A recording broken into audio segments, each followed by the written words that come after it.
Yep, it's running. Okay, first thing we do is we put our hand on this top, pull this valve in the rear to bypass it. Right here, this valve. Got it. To bypass. Yep. And that's written right on there. Okay, yep. Now, we're going to turn this dial with a silver stripe on it. We're going to turn that to the word backwash. And what you're going to hear is that water come out and stop. Yep. That just relieved the pressure off of this tank. So then you turn this dial all the way back around to in service. Got it. Now, you can use a pair of channel locks to remove this cap. When you do, some water's going to come on the floor, just a little bit. Have your siphon hose ready in a 5-gallon bucket. Okay. Siphon 5 gallons of water out. Got it. Into the bucket. After you do that, you can then start to fill the unit with the media.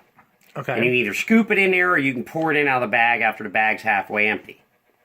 So once you've put your media back in, then you want to refill this with water right to the top of this bottom of where these threads are in this hole. And you will do that by opening this valve on the rear that you closed earlier up partially. Yep. To let water come in. Partially. Yep. And to then let it come in slowly. Yep. And then once that water has filled up to this hole, you'll pull it back shut, put the cap on. Okay. Hand tight and a little turn with a pair of pliers. Just a little turn. Got it. Once you do that, you can then open this valve on the back halfway. Okay. And turn this dial with a silver stripe till you see the word backwash. To get the sediment out of the new material. Yep. Okay. So, and then I'll just as soon as you it. have it in backwash, with the valve halfway open, you'll hear water start running. You'll keep watching the laundry tray until the water becomes clear. Okay. Once that happens, you will open the valve on the rear of the tank all the way. Okay. For approximately another minute.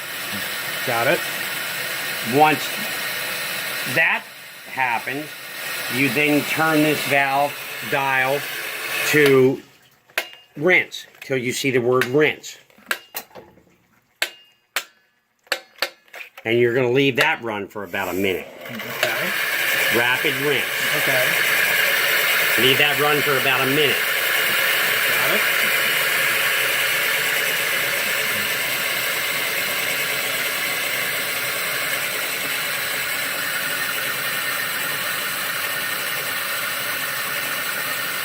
Once you've let it run for a minute, you can either leave it right there and let it go into the settle rinse on its own, or you can advance it to settle rinse, which is very difficult because it's a very small span of time that it does it, so you'll go right over it. Okay. If you can get it to do it, you see how it skips right over because it's so fast. Yeah.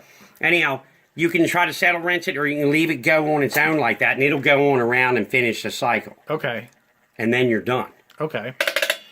And then you just put it back to inside. Well, if you leave it go on its own into the settle rinse and finish the cycle, it will do that on its own. Automatically. If you want to skip the settle rinse, which you can, you can just turn it to the word in service. Okay. So I should really never have to touch Don't this. touch the skipper wheels.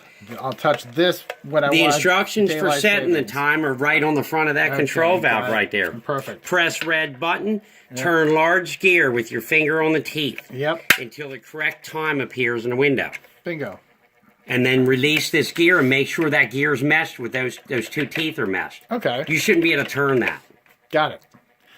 And this then is you're done. This is your main water shutoff valve. Okay. If you have a leak from here throughout the house, any leak from here down would require that you turn the breaker off and relieve the pressure. Okay. Got it. I think we're good. All right. Thank you, Ron. You're welcome.